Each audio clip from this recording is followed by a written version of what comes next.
Welcome back, everybody. As promised, you're about to begin our first adventure of the night, which, as I mentioned before, is being called Babysitting. But before we get into that, we need to meet the heroes that will embark upon this most perilous quest. And the first of those is returning character. We have Anadolita. Did I say it correctly this time? Yes, Pete. Anadolita, your voice, for one thing, sounds excellent tonight. Thank you so much. Now, Anadolita, would you like to remind us a bit about yourself? Of course, as for some people who may or may not remember, you are a dollbound, is I believe the term used to describe yourself, a soul bound to a doll. Correct. We dollbound are, well, I won't say we are few in number, but after discovering that it could be done, several wizards did, and other mages, I should say, did learn how it could be done. Similar to that of a Warforged, though also a little bit more fragile. Now, Anadolita, for what purpose were you originally created? Well, Confectia, my patron. Yes. Yes, I decided, or I should say I decided, because I was on my deathbed at the time, but Confectia, after I saved her daughter some long time ago, she allowed me to use a wish in my greatest time of need. And when I was on my deathbed due to an epidemic, along with many other children in my little village of Little Pop, I made the wish to be saved along with the others, and well, that's how she saved us. I have a question. Is Anadolita? I feel like Anadolita gets along really well with children. Well, being that the fact that I'm a doll, I do get a lot of attention from them. Do you like that, or does it kind of frustrate you sometimes, would you say? It depends on their behavior. Fair enough. Because I suppose that's something that's going to be put to the test tonight, as you are going to be looking after a small child as part of your adventure. So we'll have to see how Anadolita handles that tonight. Well, it's good to have you back, and welcome. Thank you. Next up, we have another return. We got all veterans tonight. We have Holly Tildrum coming back. Holly, how are you? Great. I remembered my name this time. That's really good. I know that's something that a lot of Firbolgs actually struggle with is naming. I know we have a few that change their name from adventure to adventure as people give them new ones. What made you decide on the name Holly? Holly. I didn't really pick it. Someone chose it for me. It was the person who taught me all of my first level spells. Did they also teach you your cantrips, or did you learn those on your own? I learned those on my own. Okay, that's how you kind of got your start, is doing a few, doing some minor prestidigitation, and then graduated later on. Of course. I suppose that is the way of it. Now, Holly, the last time, actually, I was about to say the last time I adventured with you, you had a pretty impressive feather fall off of a giant waterfall. But have we adventured even again since then, if memory serves? There was that pot incident. Yes, indeed. That pot incident is, I think, a good place to leave that story. So, Holly, anything you would like to say to the good people? Don't do drugs, kids. Excellent. All right, welcome back, Holly. Thank you. Next up, we have another returning character. I don't believe I have ever played with Grilliam before, but that is your name, correct? Did I say that right, Grilliam? It is, Pete. Now, Grilliam, would you care to tell us a bit about yourself? Is it obvious I'm on fire? Like, Oh wait, let me just adjust my. Oh yes, now I see that. Oh yes, so you are on fire. Does that hurt? Can you repeat that question? I said, does that hurt? Of course not. I don't. Of course not. I am like a fire elemental, but not exactly. But you get the deal. Unless I'm taking a swim, I'm gonna be on fire all the time. So, yeah. But don't worry. Don't worry. The fire doesn't hurt if you decide to want to touch me or anything. Okay, well that's good information to have for everyone, really. Now, Grilliam, what brought you to the land of DnDTime? What is your passion? What is your drive as an adventurer? Passion is to cleanse evil under the earth, the fire elemental god. Oh yes. The primordial being that shaped much of the fire in the world. So you are a worshipper of Kasuf. Yes, I am, and I also note that I am a good smithy. I am a master of the smith's tools and weapons back in my day, and I decided, what the heck? I guess it's for my time to shine. I will cleanse evil and burn it to the ground. Well, excellent. Grilliam, welcome back. Thank you. And last but not least, we have Isaac. Hello. Isaac, how are you? Always so bubbly. I am wonderful. Isaac, in the time I've spent interacting with you, it seems like you're just very happy to be alive. Is that fair to say? Indeed, I am. I would much rather not be dead. And well, you are alive. So, Isaac, I guess I'm thinking along this subject because of my recent conversation with Anadolita, but I suppose the two of you have a lot in common in that both of you are souls bounded to objects. So, Isaac, I have a question. Indeed, but my object is better. I mean, we can argue back and forth about that all day, I'm sure. But, Isaac, do you have memories of what you were like before you were a Warforged, or is kind of the day you were bound to the Warforged armor just kind of day one for you? Unfortunately, I have no prior memories. So I suppose that is, in many ways, that's possibly how you are so devoted to your god, the Machina. Is that fair to say? Indeed.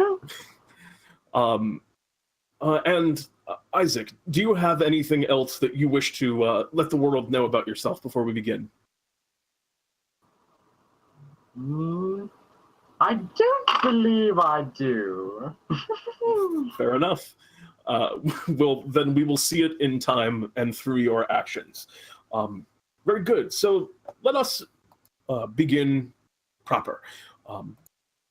Bartholomew has sent you all to a pretty cold location.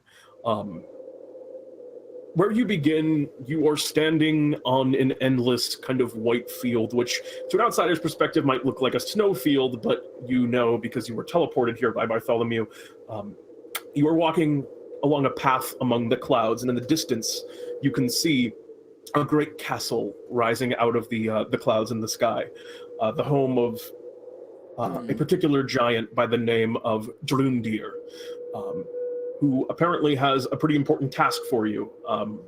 According to Bartholomew, this man Drundir, this giant, needs to go out for the day, and his fairly newborn child, he needs someone to take care of him. The normal babysitter wasn't able to come over and look after his boy, so they need you to fill the role of babysitters. I don't know how your paternal instincts are, but where our adventure begins proper, you stand outside of the massive wooden gate.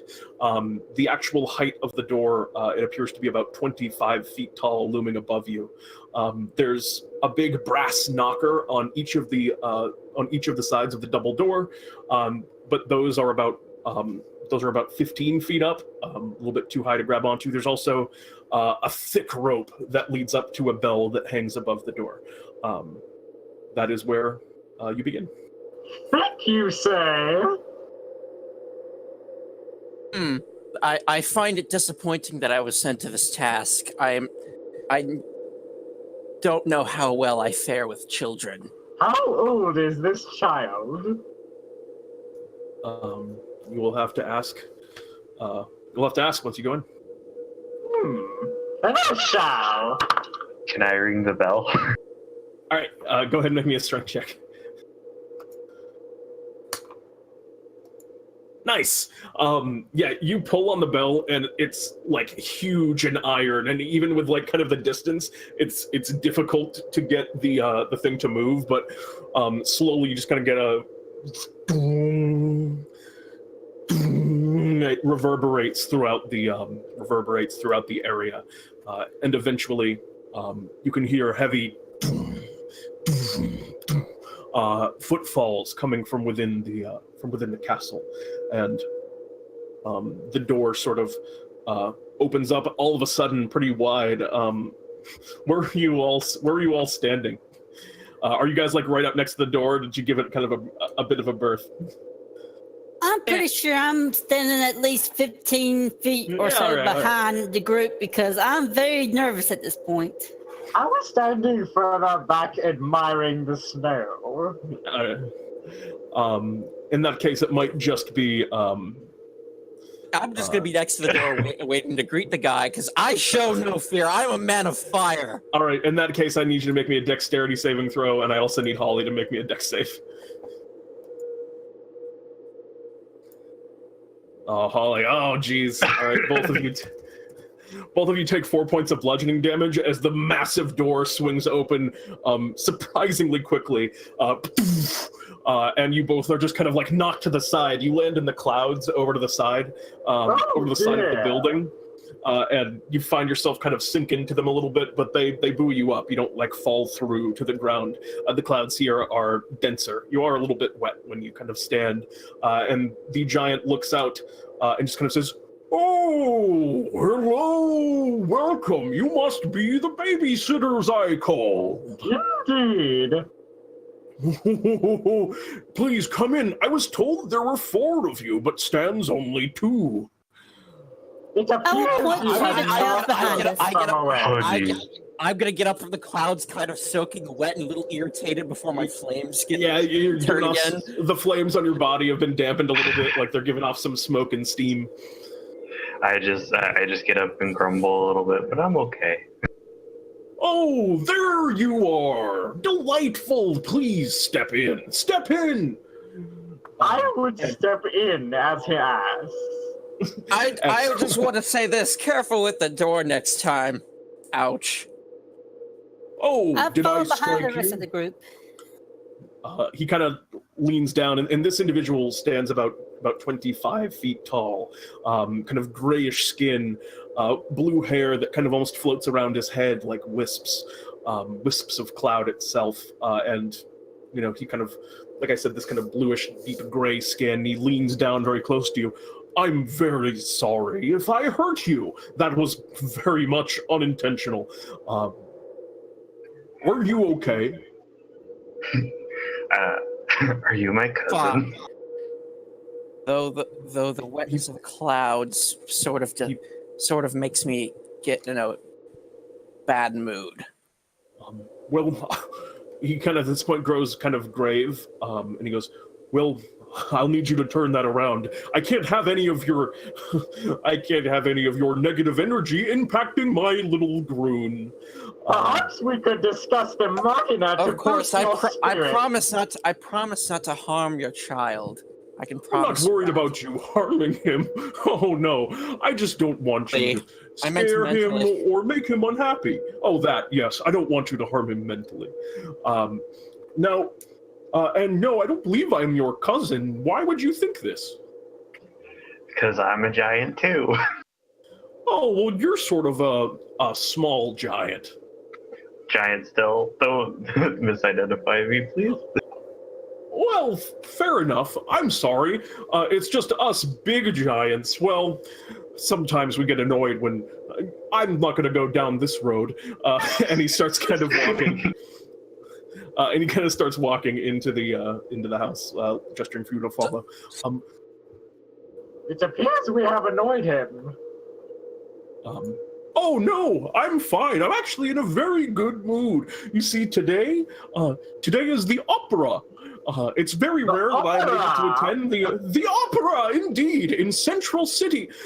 I can rarely attend, though, because the opera is normally held indoors, which, as you imagine, is a problem for me. But today it's being held at an outdoor festival, and I've gotten great tickets. Perhaps they should make bigger doors. I agree. I think most places should. I'm pretty much allowed nowhere except for streets in some very large cities. That is tragic, my good sir. So, if you would all have a seat, I can go over what my expectations are for you. Frankly, they're pretty straightforward. I imagine it should be fairly easy. And he kind of offers a hand to lift you guys up onto the onto a chair over by his big kind of kitchen table. And he goes, Where is your child, by the way? Oh, he's in his room playing right now. Little Groon. Now, what I need you all to do, it should be pretty simple. I'll only be gone for a couple of hours for the show. I need each of you to, well, or I need all of you as a collective. I'm sorry, I spoke my words incorrectly. As you kind of move into his house, he shuts the doors and the kind of sound of the wind from outside. There's like a huge roaring fire over by in the fireplace. That you're able to dry off next to you, those of you who got wet, to probably stand a lot closer than everyone else does, I imagine, Grilliam. And he kind of continues speaking to you. I just need you to feed my boy and then put him down for his nap, and I'll be back before he wakes up. I have a small recipe here prepared. The milk is already all set. It just needs to be warmed. If you hold the bottle over near the fire, it should be fine. I wrote down the recipe for his dinner here. He eats grick. He prefers it fresh, and we have fresh grick over in the box there, the cold box. And he kind of points over to the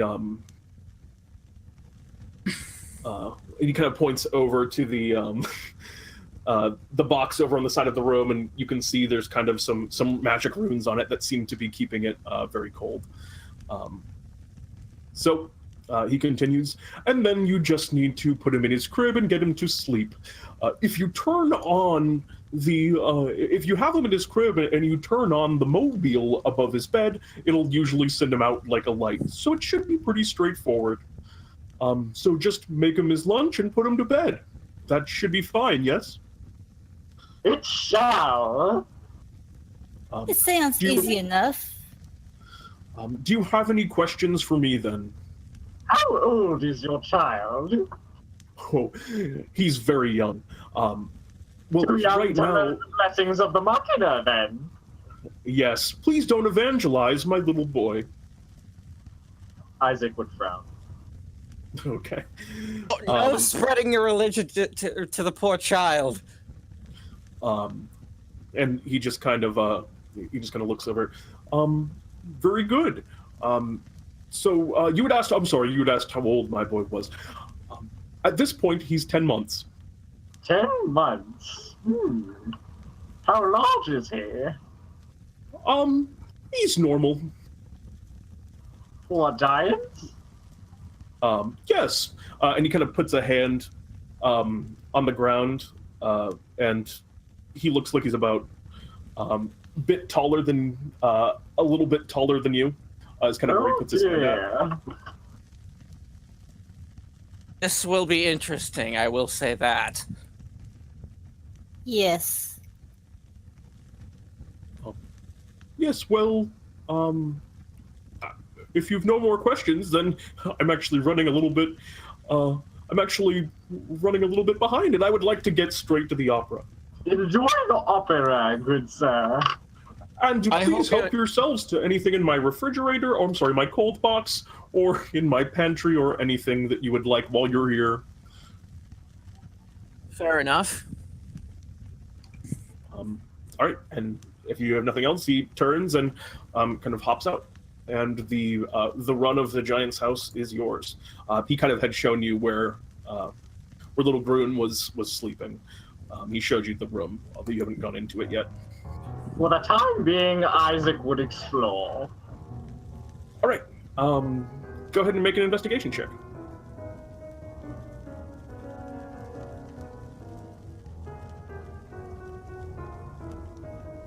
Apologies, I had zoned out. What was, Investigation. Very well.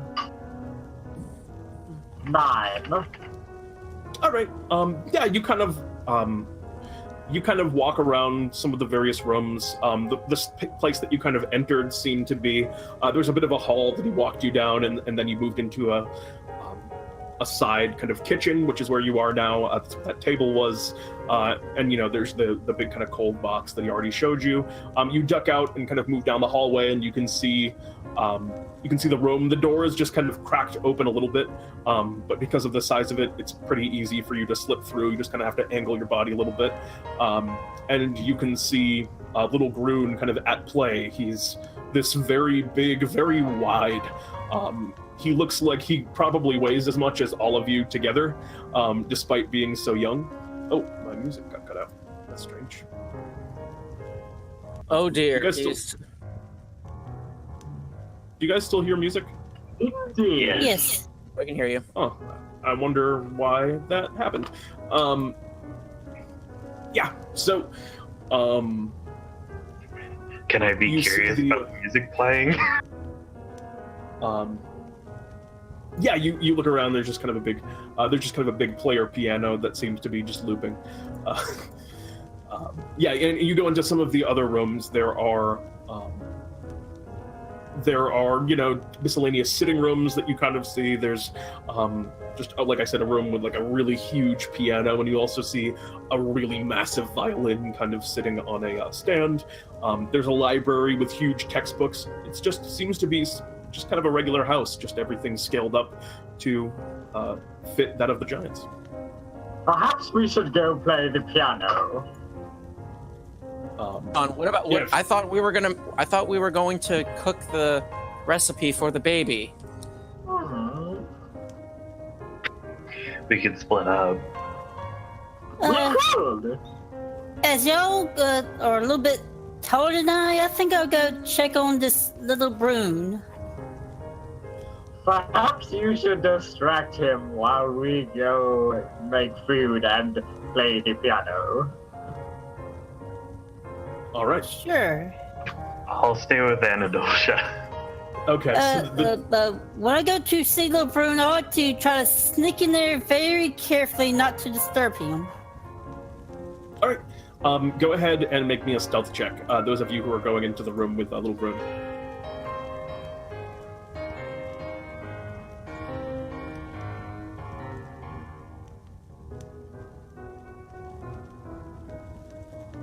Nice. All right, so the two of you kind of duck in, kind of sliding in through the crack in the door I described before. Creaks for just a little bit, but he seems to notice, just not even in a little bit. He's very distracted right now. Actually, Andoshi, you see he's playing with a doll, a much bigger one than you, and he's just kind of bouncing it around on the ground, and he doesn't really seem to have any idea what he's doing with it. He's just kind of moving it around and saying, just kind of making noises, just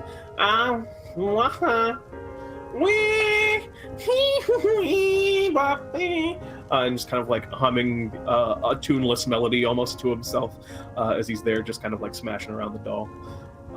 The two of you kind of move into the. Actually, that did sound a little bit like it, didn't it? The two of you kind of move against the wall, and he hasn't noticed you, but you're in the room. He seems fairly content at the moment. Meanwhile, I'm going to get the recipe and start warming up the milk. Okay. You move into the. So you grab the recipe. There's like a huge scroll on the table that you have to like kind of pull out. It's kind of like the size of your body. You're like holding it up, kind of holding it as far away as you can to like try and read it. And it's basically just one chopped grick. There's a few kind of seasonings. It seems the seasonings were already laid out on the counter for you that are supposed to go on it, but it seems pretty straightforward. You go into the ice box to the cold box to grab the bottle, and as you do, you are kind of the first thing that you kind of hear is is the sound that kind of greets you as you open it up. You see the bottle in front of you, and you also see kind of a big glass jar labeled Grick with this kind of strange snake-like creature with like a beaked, just kind of like a beaked snout and mouth that's kind of like tapping at the glass as you get closer. So the ingredient's a living creature. Yeah, chopped and roasted. He wants me to chop it and roast it. Okay, so how difficult would it be for me to open the jar and get one out? There's just one in the jar. There's only one? Okay, well, I will open the jar and take it out. All right, I'd like you to roll for initiative. I guess everyone roll for initiative. You mean everyone in that room? No, I mean everyone. How big is this thing? How big is this thing? It's about the size, about your size. Yes, oh dear. And it will also roll for initiative. I'm still in the room with Broom. Oh yeah, I know. For now, I'm assuming that you're not aware this is happening. I just want everyone to be on the track. Oh, I rolled 2 GM. I'm gonna do that again, but public. Oh man! All right. Nice initiative roll. So it looks like the Grick will go first. Or actually, you would be going first, Anadolita, but right now you're just kind of in the room. And what are you doing at this point, Isaac? I would attempt to climb the piano. All right. Go ahead. Actually, we'll come back to that. And actually, no, you would have already gotten the chance to do this. So go ahead and make me an athletics check to see if you're able to get up on the piano. You kind of climb up the bench and you get yourself kind of onto the stool, and then there's a bit of a jump you have to make to get over to the piano keys, but you manage to get up there, and you can kind of walk on them and play it. I would start sprinting across the piano keys. Oh yes, so in the other room you just kind of all hear just kind of up and down, back and forth, as this thing, as soon as you open the jar, Grilliam, this thing just leaps out and goes to bite at you. Oh dear. Oh, thank God! That barely missed me. Okay. It goes up and tries to like wrap around you with its snake-like body, and these kind of like tentacles flare out as it goes to get you. It just and that is all for its turn. Next up is Holly, and Holly, you're still just in the other room because you don't know that there's anything happening, as that's going to bring us... Could I try to remember what a Grick is? You wouldn't have any... For future reference, I'll say that you can make a check to see if, when you do see the Grick, if you know what it is. Because right now you're in the room with Anadolita. That is if I don't roast it first. You recognize, you've probably heard of a Grick. It's kind of like a rock monster, hangs out around kind of like rocky terrain usually, probably picked it up off of a mountain somewhere, or in the Underdark. Wait, no, pause. It's a rocky monster, so he wants me to roast a rock. Oh, it hangs out in rocks. It itself is fleshy. But you don't know that. As it passes now to your turn. Grilliam, what do you want to do? gonna kill two. I'm gonna hit two birds with one stone. I'm gonna hit it with the mace, and if I hit it, I'm gonna searing smite it so I can roast it at the same time. All right. There's nothing. Does an 11 hit? An 11 does not hit, unfortunately. Well, crud. All right.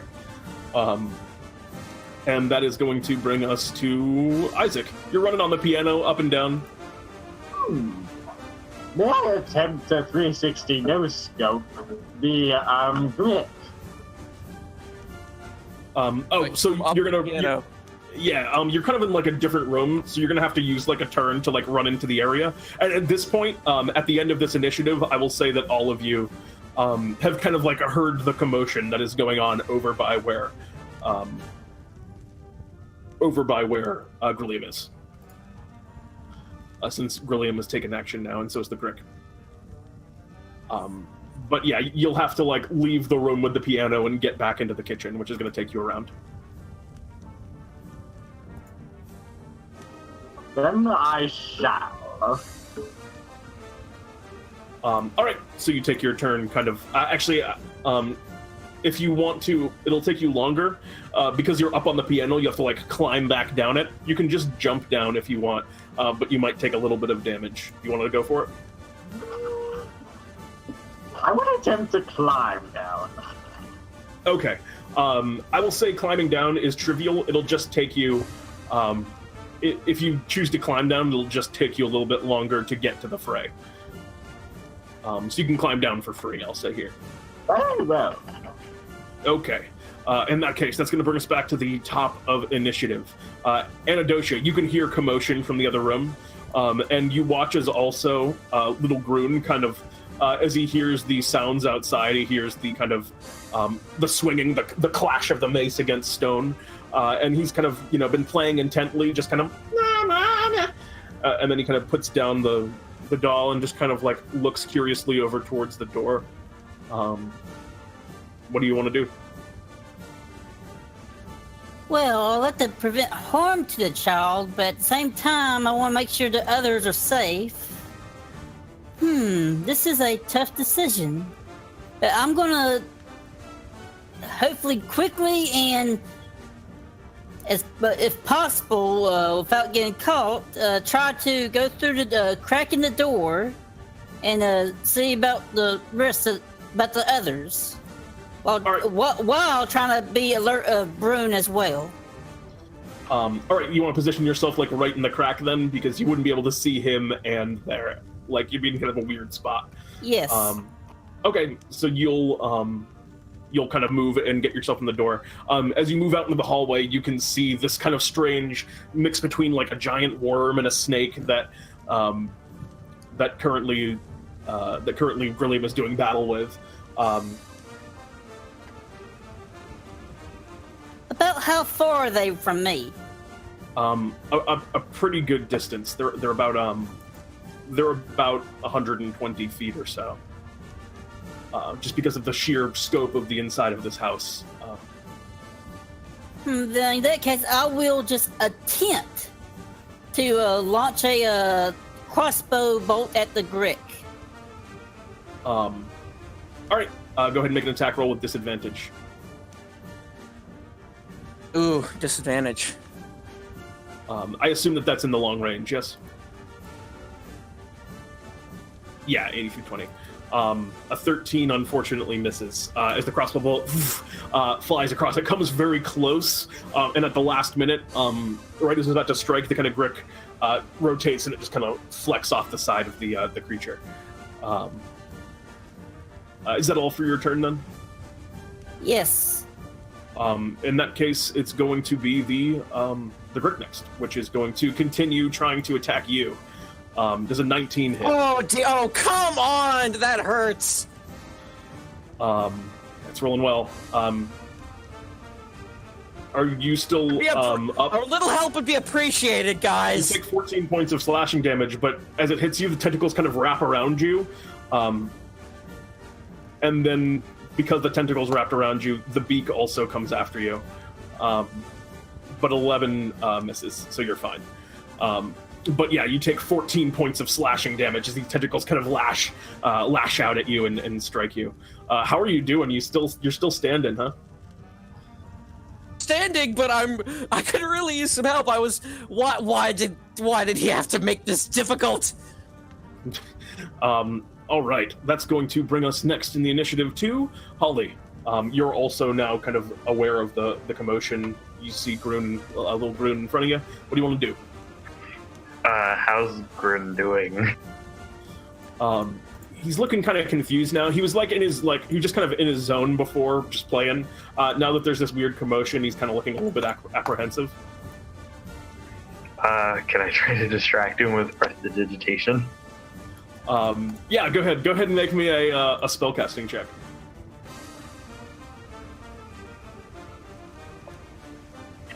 Where would you do that? Roll me a d20 and add your intelligence. So just roll an intelligence check, basically. To see how entertaining you're able to make your sparks and stuff. Yeah, so you're there kind of making sparks and just kind of stuff fly in the air. And he's like kind of interested in it, and he just kind of starts very slowly crawling over towards you. And you kind of hear him go, aha! As he starts kind of moving over towards you. Not like super excited, but definitely at least interested by what you're doing. That's going to bring us to, that's going to be Grilliam. What do you want to do? God, what? I need serious help here. I swear to God, if I do not hit this, I'm going to hit this thing, and someone better help me out here before I freaking fall to the ground. A 5 definitely misses. Is that all? Crud. What can I do? All right. Hold on. Yeah, but I'll die. It'll just hit me and kill me. I don't want to move and take an opportunity attack. What's it gonna be then? Screw it. I'm gonna stand there and hope that someone freaking helps me before I freaking fall down. All right. That's going to bring us. That's the problem with splitting the party, which is what you guys did. That's going to bring us to. It is Isaac next. Isaac, you've climbed down off the chair. You run out kind of into the hallway, and you can see the Grick there doing battle with. Grilliam. You're not able to get right up next to it, but you're able to get within 30 feet. Very well. Does the Grick have feelings, perchance? You don't know? I will attempt to insult it. Okay. Is that a vicious mockery? What? No, I'm just going to say something mean to it. Oh, okay. What do you say? You are fat and dumb. Go ahead and make an intimidation check. Is going to have to be a very high roll, as very well. The brick is in fact very dumb. It has an intelligence of 3. The Grick kind of looks up at you, and kind of turns in your direction. If nothing else, you kind of gained its intention a little bit, and the kind of shine of your middle body has made you look kind of interesting to the creature. Is there anything else on your turn? Now I shall cast Toll the Dead. Okay. It's going to make a wisdom saving throw? Yes.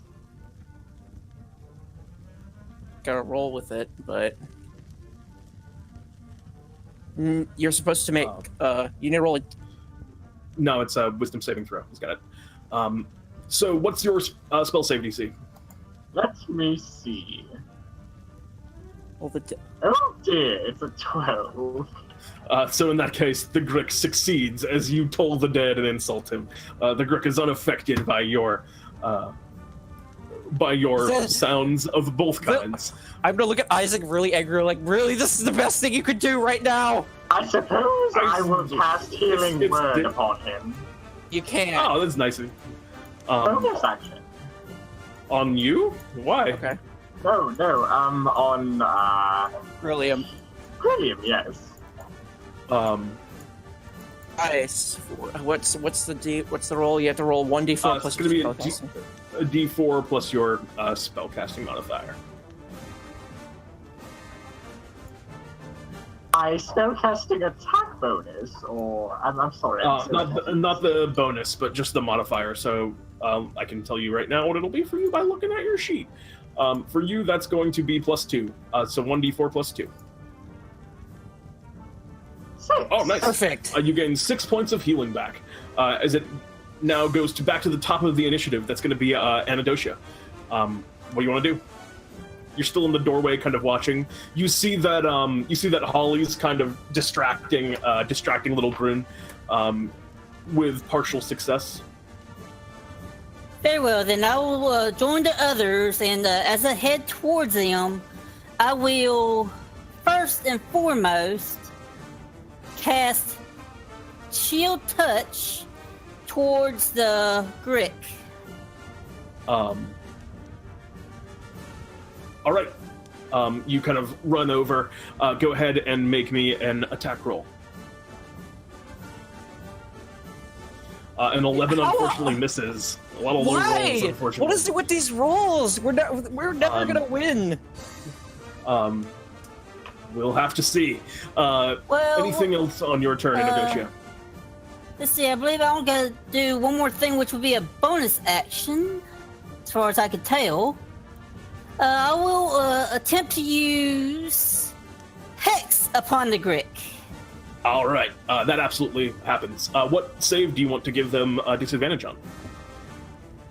Considering how the Grick's been going at it, I will say I would like to give it a disadvantage to Dexterity.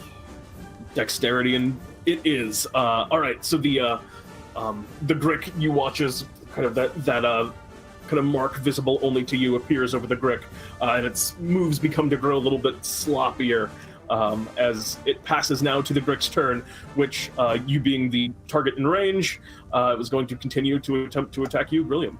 9, I assume, misses. Thank you. All right, Jeez. so that's going to, in that case, be now Holly, your turn. Baby Grun's kind of like crawling closer towards you. What are you doing?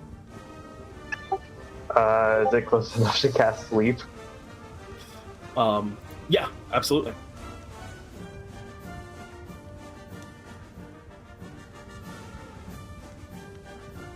You kind of conjure upon your sleep magic and target this giant child with your sleep.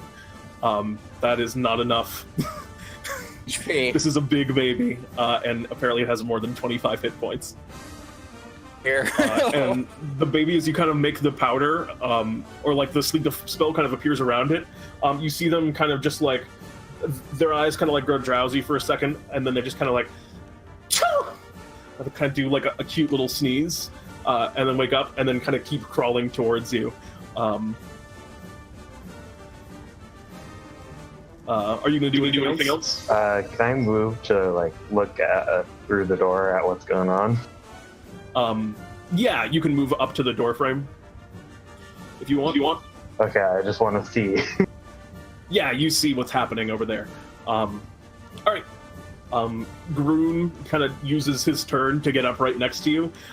Baby Grun is now right at the door frame looking at you, and kind of puts like a hand out to like go and like kind of touch your fur, and you just kind of hear the baby just go,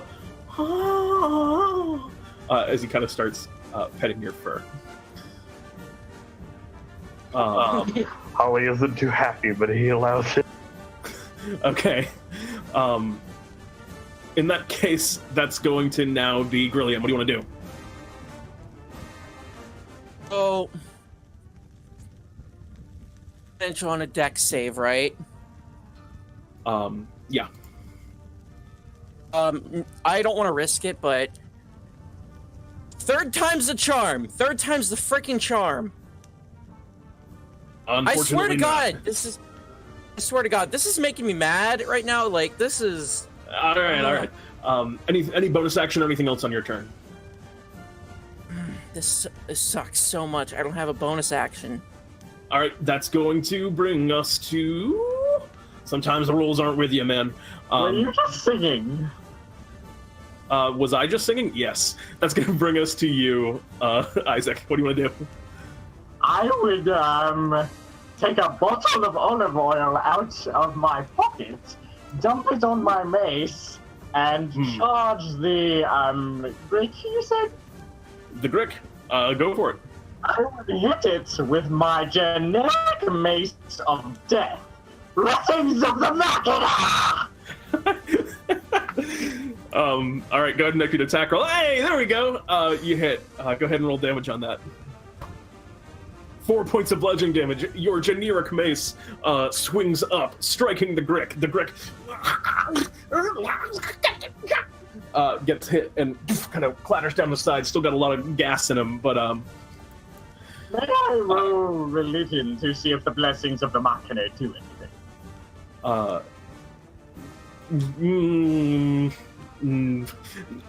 Nah, probably not. Very well. But is there anything else on your turn? You have the bonus action, or? How's Grilliam looking? Grilliam's I haven't been hit since you healed me. If that answers. Yeah, he's okay. Very Not well. perfect. All right. I will save my healing word. In that case, that's going to bring us to the top of the initiative, which is once again you and Adocia. What do you want to do? Well, first I'll call back towards Holly and tell her to keep Brune occupied. Oh man. And, and then I'll continue heading towards where they are. All right, you keep And moving towards the fray. I will attempt yet again to use Chill Touch on the Grick. All right, go ahead and make me an attack roll. I gotta grab it at the front of the character sheet.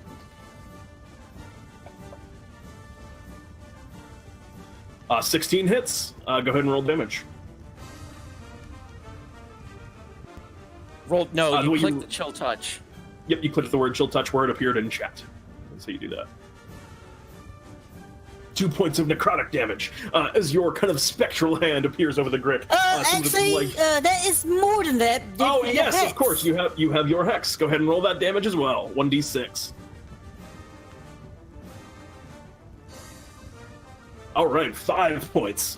5 points of necrotic damage, and you watch as the color kind of starts to drain out of the creature. Its body like shrivels a little bit as you drain some of its life force. Anything else on your turn? That will be all. The Grick this time is going to kind of whip around and go after you, and is going to go after you, Isaac. Oh no! A 19, I assume, hits. Unfortunately. So yeah, the tentacles kind of flash up, and as the tentacles do, it then lashes at you with its beak, which I assume a 5 misses. It does not. Yes, it does miss. Yes, I knew what you meant. 13 points of slashing damage you take total. I have 1 health. Hey! It's a merciful 5 and 6, kind of. All right, cool. That's it for the Grick's turn. Holly. Little baby who's right up next to you, kind of petting you.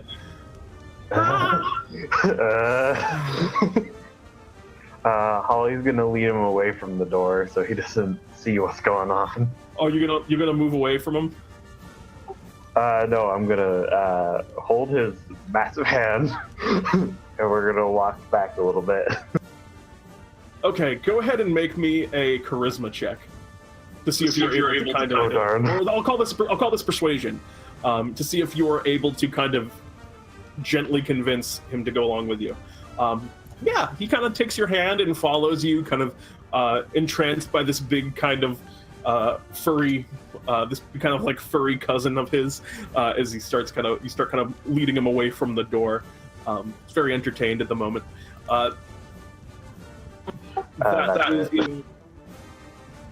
yeah, that's going to bring us to Grilliam. What do you want to do? Gonna maintain the assault. I'm going to cast Sacred Flame, and this better hit. And this next mace better. No. First, Disadvantage on 6, so that's going to fail. Go ahead and roll me damage on that Sacred Flame.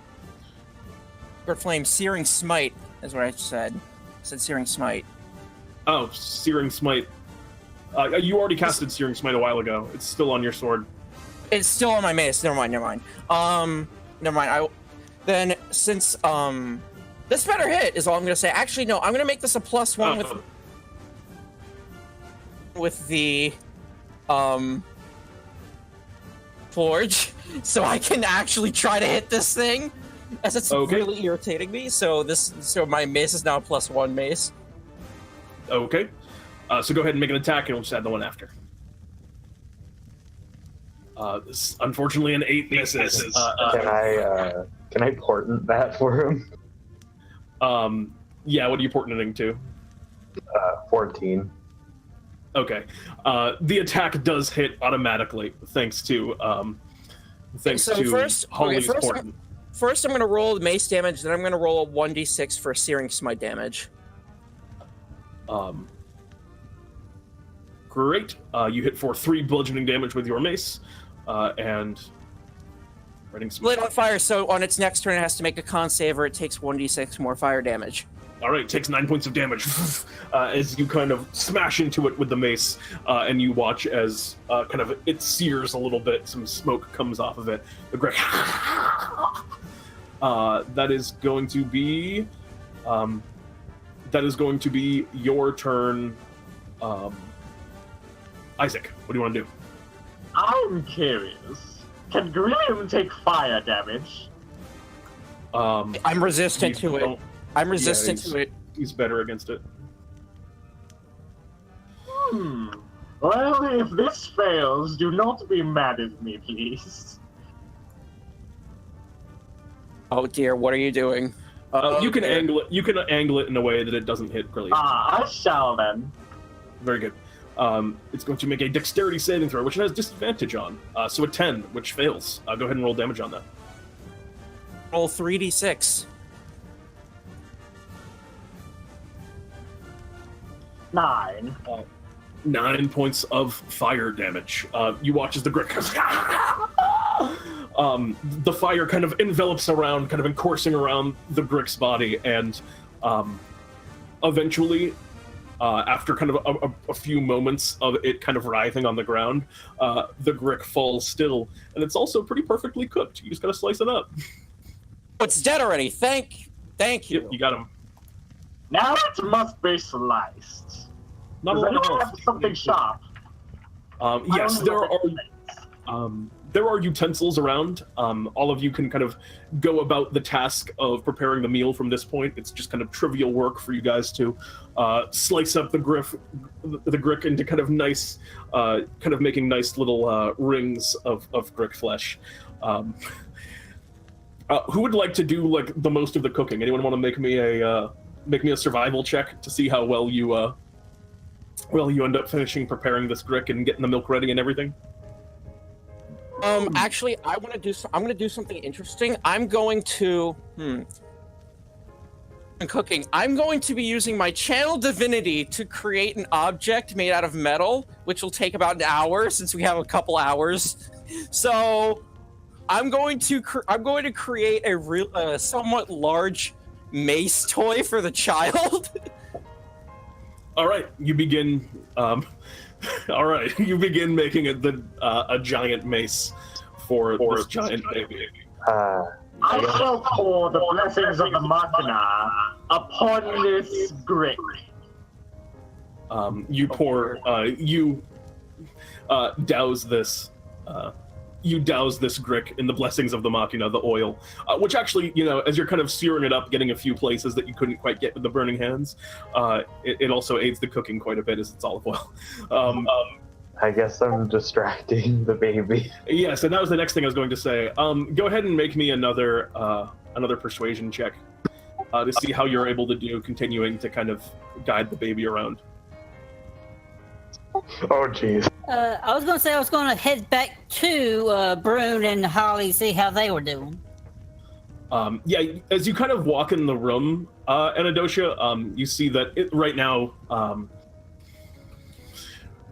Grilliam is kind of taking a really long time to make a big mace, and you see that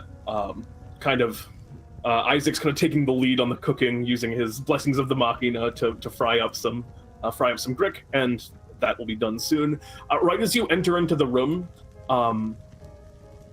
the little Groon's been getting kind of more and more aggressive with how he's been petting you, and then all of a sudden, out of nowhere, as you kind of go and kind of start working him up over towards there's like a little step ladder leading up into the bed, so he can crawl into it on his own if he wants, into the crib, and he goes and wraps his arms around you.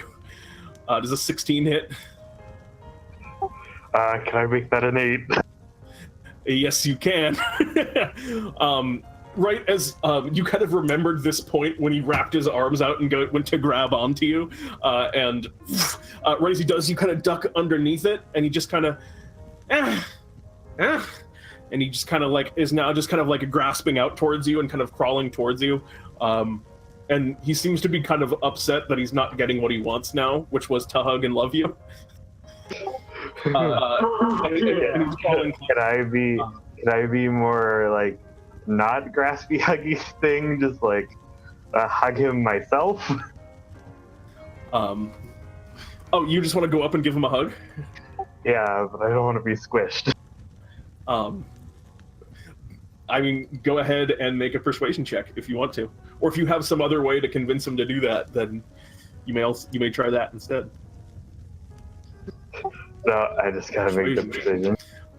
No, you just kind of move in close and just kind of very slowly, as if kind of demonstrating the correct way to hug, give him just a big hug, and then he just kind of goes, ah, and kind of slowly wraps around you, and it's tight, it's definitely squeezing you harder than you probably want the baby to, but he's not hurting you anymore, and he seems kind of pacified for the moment.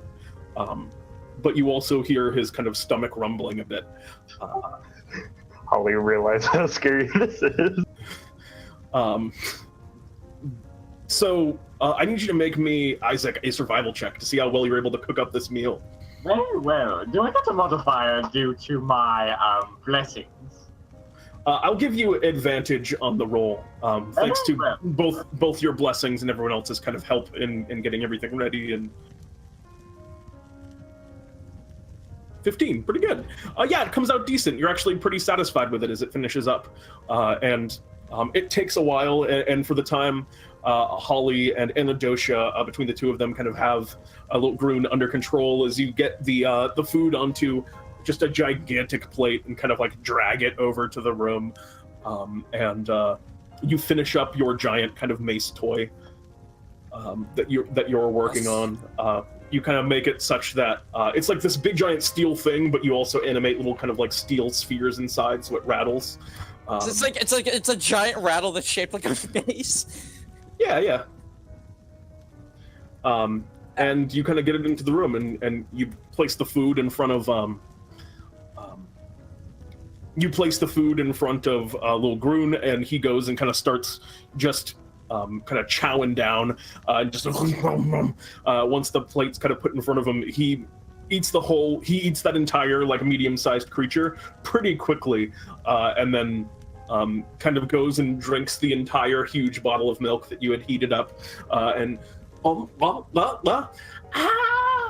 and now he just seems very kind of content and happy, and kind of just kind of rolling around on the ground. After he finishes his meal. Perhaps we should play with him. Prestidigitation. What do you want to do? Clean his face with prestidigitation. Yeah, absolutely. He kind of giggles a little bit as it seems to tickle. As it tickles his cheeks as the food is kind of knocked away.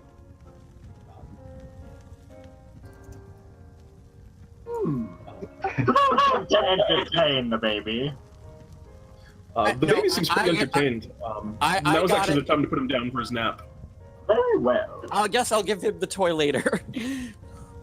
Oh, yeah, you want to hand him the toy? I was gonna give him the toy and see if he wanted to play with it first. I'm gonna give him this giant. I'm gonna be like, oh, what was his name again? Little Groon. Little Groon. I'm like Groon. I look what I got you a new toy, and then I holded this giant baby rattle mace. Yeah, you like drag it over. It kind of scrapes along the ground. Go ahead and make me just a persuasion check. See if he likes it. Or actually, this will. Yeah, we'll let you keep your roll. That's good enough. Yeah, he takes the mace and he kind of he kind of like. He takes it, he rattles it around a few times. He shakes it a little bit. He kind of like swings it. He really likes like the kind of rattle part of it and the sounds. And he's gonna make an attack against you. Does a 10 hit? No, 10 does not hit me. Luckily. Okay. Yeah, he just kind of like swings it vaguely in your direction as he gets it, and you like jump back like whoa, and you've now armed this baby. I knew this was a mistake. Don't worry, it'll tire out soon. The toy will help it tire out. He does not seem to be getting tired, and you remember his father's words. You got to get him into the bed and then turn the little mobile on. Is how you usually get him to conk out. How high is the mobile above the little bed? It's pretty high up there, but you see kind of like a big kind of switch on the side of it with like a little string that hangs down from it, like a pull string, which you think you could, like using even like your chill touch or any of your kind of like ranged magic that you have, you could probably pull it and make it go once he was in there. I believe first I'll probably call out to Little Groon, and when he's looking towards me, I want to try to use my Fey presence to charm him towards the bed. Oh, okay. So he's going to make a wisdom saving throw, yes? Yes.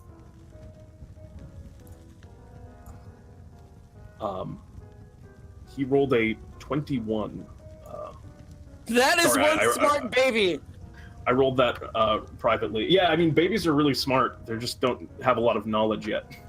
So yeah, he succeeds against that charm effect. Can I try casting levitate on him? Well, I did kind of get his attention as well, so that might be some bad news for a little doll like me. Yeah, as you kind of go and kind of like try and convince this baby to follow you, you cast this Fey charm on him, and he kind of is like, and he kind of like gets a little bit confused, and just like the effect of it threw him for a loop a bit, and you see his eyes start to water a little bit. Okay, in that case, I'll try to head towards him a little carefully and try to like. Before you do that, I'd like everyone to persuade him to get to the bed, I guess. Before you do that, I would like everyone to make me a wisdom saving throw. Oh no! Oh no!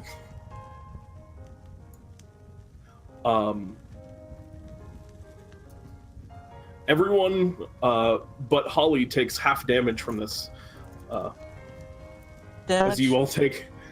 So everyone takes 5 except for Holly, who takes 11 points of psychic damage as this Cloud Giant baby just starts like crying and thrashing. You see the mace just starts like pounding on the ground as it's now starting to get kind of upset that you were trying to manipulate it. Didn't like the feeling. Okay, then at least can I now try to persuade it, like, just calm it down? All right, go for it. You kind of like have to walk up. You walk up a little bit closer to him, and you're. Yes, I'm going to try that, even though I know it's going to be kind of dangerous. So, just in case, I'm going to use Blade Ward on myself because to help, just in case I get hit. A good idea. And then I shall use Persuasion. All right. Yeah, and.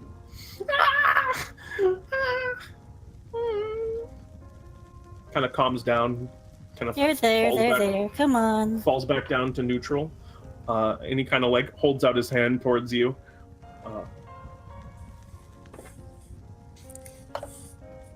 As he does, I think as he holds his hand towards me, I just kind of, I try to grip his finger, just like Alright, kind you of grab calm onto the him. finger. Okay. He's still being kind of gentle at the moment. What do you all do from here? Can I'd like to cast Levitate on the baby so we can carry it over to the bed and then we could try the mobile. All right. What save does he make against levitate? Constitution. All right. Yeah, he definitely fails with a 7. You watch as the baby kind of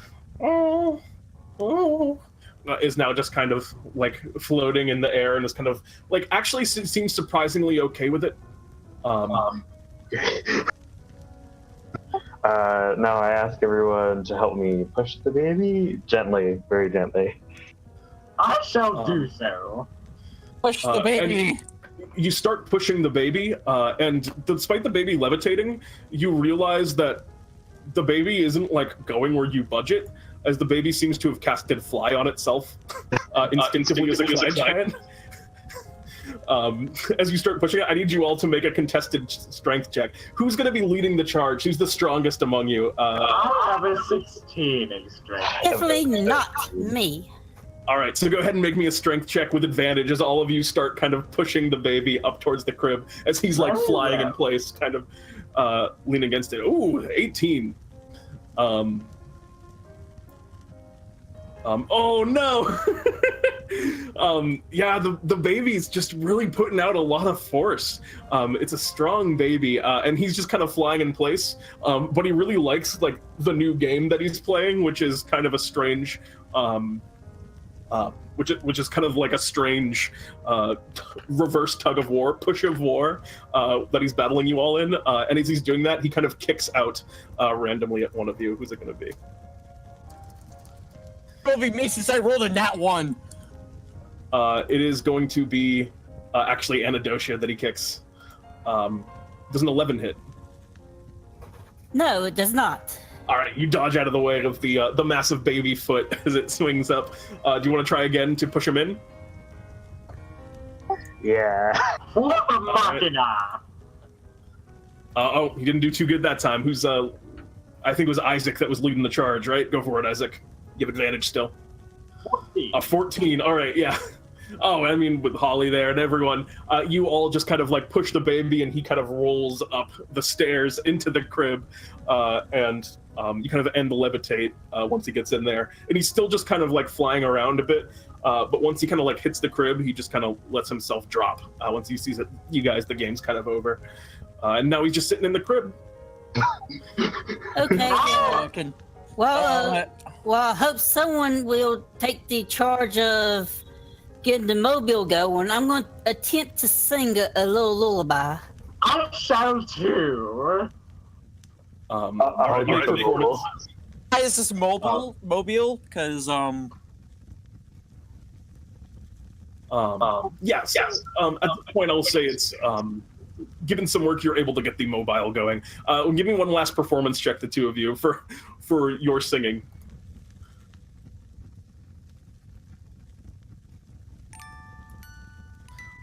Actually, pretty good. Not too bad, you two. Anadolita and Isaac kind of sing a nice song to begin to lull the baby to sleep. And then once the mobile goes, the baby's just kind of like chuckling at the song and then and just kind of falls down and rests and begins to let out massive, really loud, giant snores as he lays in the crib. You close it up. oh my god, it's loud. The baby is down.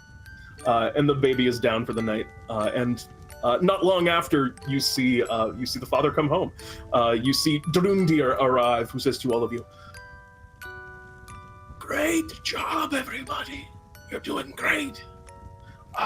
Thank you so much. I had a great time at the opera today. I trust that everything went very well." Yes, you did. As per your request, I did not evangelize your child. I curtsy and just bow my head. I just want him to be able to decide what he wants to worship for himself when he gets older. You know how it is. I don't suppose you follow a god.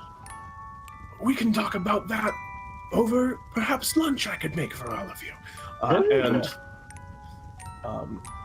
He hands each of you your payment of 100 Bartholomew bucks as a little Groon rests for the evening, and you all have been successful in completing tonight's first adventure. Congratulations, all. Thank you. I'll say Thank you for your time, Pete. I say before we leave the giant residence, I like to place a little boar plushie kind of made from a specific tiny boar next to little Groom. Absolutely. You see him kind of like snuggle up and cuddle with the boar plushie. Yeah, that's it. Congratulations, everybody. That's going to do it for this first one. Jeremy, I assume that you are here as you always are. Adorable. Well done, everyone.